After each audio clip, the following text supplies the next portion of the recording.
එහෙනම් සියලු මහ ජනතාව මෙතනින් එහාට ජනාධිපතිතුමාට කියලා දෙයි මේ පනත ඉගෙන ගත්තට පස්සේ සියලු മന്ത്രിවරුත් අදින් පස්සේ අපිත් එක්ක හරි මේ පනත කියවමු. මේක කියවුවාම තේරෙයි මේ පුද්ගලීකරණ පනතක් තමයි අපි සම්මත කරේ කියලා. අපි මෙතනින් එහාට මේ පනත අධ්‍යයනය කරන්න පටන් ගමු. ශ්‍රී ලංකා ප්‍රජාතාන්ත්‍රික සමාජවාදී ජනරජයේ පාර්ලිමේන්තුව 2024 අංක 36 ශ්‍රී ලංකා විදුලි බල පනත මීට කලින් තිබේ විදුලි බල මණ්ඩල පනත මේක විදුලි බල පනත සහතික සටහන් කළේ 2024 ජූනි මාස 27 වෙනි දින අනුර කුමාර දිසානායක මහත්තයා පාර්ලිමේන්තුවට එන්න කලින් තමයි මේ පනත සම්මත කරේ. ඒ පනත සම්මත කරපෙකට ශ්‍රේෂ්ඨාධිකරණයට ගිහිල්ලා නැවත මේ පනත සංශෝධනය ගේන්න මෙයාලා මෙන්න මේ පනත ලංකා විදුලි බල මණ්ඩලයේ ප්‍රධාන කාර්යාලයේ ඉදිරියේ ගිනි තියලා අලුත් පනතක් ගේන්න තමයි පොය දෙක තුනක් ඉල්ලුවේ. මෙන්න පනතේ පළවෙනි පිටුව. ශ්‍රී ලංකා විදුලි බල පනත. විදුලි බල කර්මාන්තයට සිදු කරන අපට ප්‍රතිසංස්කරණ ක්‍රියාත්මක කිරීමට විධිවිධාන සැලැස්වීම සඳහාද ජාතික විදුලි බල උපදේශක සභාව පිහිටුවීම සඳහාද විධිවිධාන සැලැස්වීම සඳහාද 2002 අංක 35 තරණ ශ්‍රී ලංකා මහජන උපයෝගිතා කොමිෂන් සභාව පනත යටතේ පිහිටුවන ලද ශ්‍රී ලංකා මහජන උපයෝගිතා කොමිෂන් සභාව මේ පනත ප්‍රකාර විදුලි බල කර්මාන්තය සඳහා නියාමක වශයෙන් කටයුතු කිරීමට විධිවිධාන සැලැස්වීම සඳහාද විදුලි බලය උත්පාදනය කිරීම සම්ප්‍රේෂණය කිරීම බෙදා හැරීම වෙළඳාම් කිරීම සැපයීම සහ ප්‍රසම්පාදනය කිරීම සම්බන්ධ සියලු කටයුතු පැවරී ඇති සංස්ථාමය අස්තිත්ව මේක අලුත් වචන මේක ආයතනයට කියන සමානව තියෙන සංස්ථාමය අස්තිත්ව 2007 අංක 7 දරන සමාගම් පනත යටතේ සංස්ථාගත කිරීමට අදාළ ව්‍යවස්ථාමය පියවර සැපයීම සඳහාද ඒහා සම්බන්ධ සියලු කටයුතු වලට අදාළ වන ක්‍රියාපටිපාටි නිශ්චිතව දක්වීම සඳහාද 1989 අංක 17 දරන ලංකා විදුලි බල මණ්ඩල පනත සහ 2009 අංක 20 දරන ශ්‍රී ලංකා විදුලි බල පනත පරිචින්න කිරීම සඳහාද අවසන් කිරීම සඳහාද සහ ඒහා සම්බන්ධ වූ ඊට අනුශාංගික කාරණා සඳහා විධිවිධාන සලස්වන පිණිස සඳහා වූ පනතකි. ඔයාලට මේ ඡේදයේ කිව්වම පැහැදිලි වෙනවා විදුලි බල කර්මාන්තයේ පවත්වාගෙන යන හදපු පනතක් නෙමෙයි. 2000 අංක 69 17 දරන විදුලි බල මණ්ඩල පනත පරිචින්න කරලා 2009 අංක 20 දරන විදුලි බල පනත පරිචින්න කරලා ඒ කියන්නේ මහ ජනතාවගෙන්පත් වූ මේ ජනපතා පරමාධිපත්‍යයෙන් වූ ඇමතිවරුන් සහ අධ්‍යක්ෂක මණ්ඩල පාලනය කරන වෙනුවට පුද්ගලික කොටස් වෙළඳපොලේ කොටස් හිමිකරුවන් විසින් පාලනය කරන සමාගම් හා කඩදාප්පු පනතට මේක විකුණන්න හදපු පනතකි. ඒ සඳහා ක්‍රියාත්මක කරන්න වූ පනතකි මේක. පැහැදිලිවම තියෙනවා ඒ සඳහා විධිවිධාන සැලැස්වීම පිණිස වූ පනතකි කියලා. හරි. අපි මෙතනින් එහාට යමු.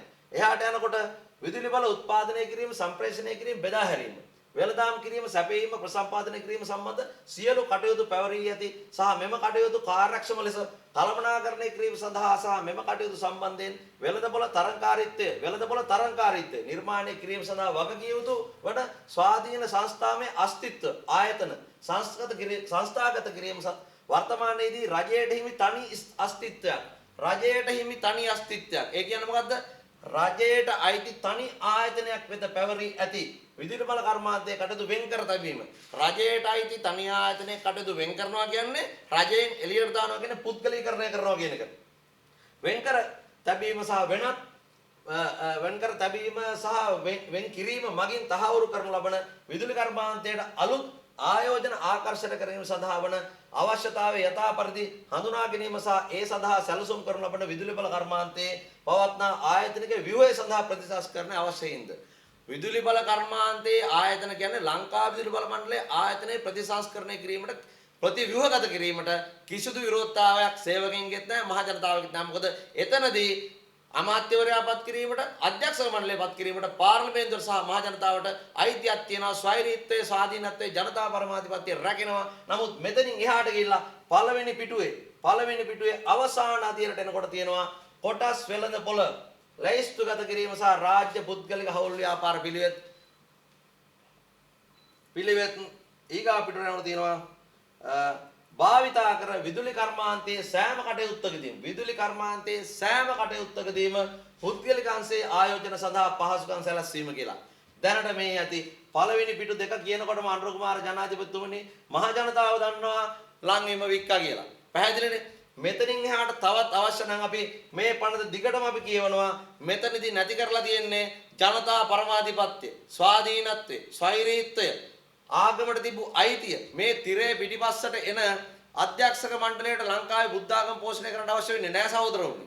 ඒ හින්දා අපි මෙතනදී නැති කරලා තියන්නේ ට්‍රිලියන 10ක් වූ රාජ්‍ය දේපල මර්මස්ථානයක්. මුළු රටම හුස්ම ගන්න කරන්ට් එකත් එක්ක මේක නැති කරා. ඒ හින්දා අපි මේ පනත සමාජගත කරනවා, මිනිස්සුන්ට පනත උගන්වනවා, මහ ජනතාව පනත ඉගෙනගෙන ජනාධිපතිතුමාටයි පාර්ලිමේන්තුවටයි කියලා දෙයි ඔයාලා අපිව රවට්ටනවා. මේක පුද්ගලීකරණ පනතක්. වහාම මේ පනත අකුලන්න මේ පනත ජනතාධිකරණයේදී මහ ජනතාවගේ පාර්ලිමේන්තුවේදී මහ ජනතාව ඡන්ද දෙන්නේ නැතුව ජනමත විචාරණයකදී මේ පනත පරද්දනවා, චැලෙන්ජ් කරනවා අනුර කුමාර දිසානායක මහත්තයෝ. පුළුවන් නම් මේ පනත ඔබතුමා කියනවා නම් පුද්ගලීකරණය කරන්නේ නැහැ කියලා මේ පනත මහ ජනතාවට ඉදිරිපත් කළ ඉල්ලන්න ඔබතුමා පරදිනවා. ඒකට බයයි. පුළුවන් නම් අපි චැලෙන්ජ් කරනවා අස්සන් 10,000කුත් එක්ක ඔබතුමාට අපි මේ පනත ගෙනත් දෙනවා.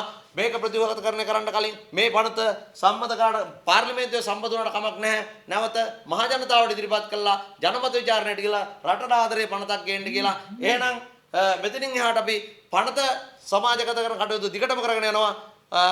ඔබ සියලු දෙනාට මේ පනත ඉගෙනගෙන ජනාධිපතිවරයා සහ ආණ්ඩුව විසින් මේ කරගෙන යන ක්‍රියාවට ඔබගේ ප්‍රතිරෝධය, විරෝධතාවය සහ ජනතා පරමාධ්‍ය පත්‍ය රැක ගැනීම වෙනුවෙන් ඉදිරියට අවිල කටයුතු කරන්න කියලා ආරාධනා කරමින් මෙතන වැඩසටහන අවසන් කරනවා.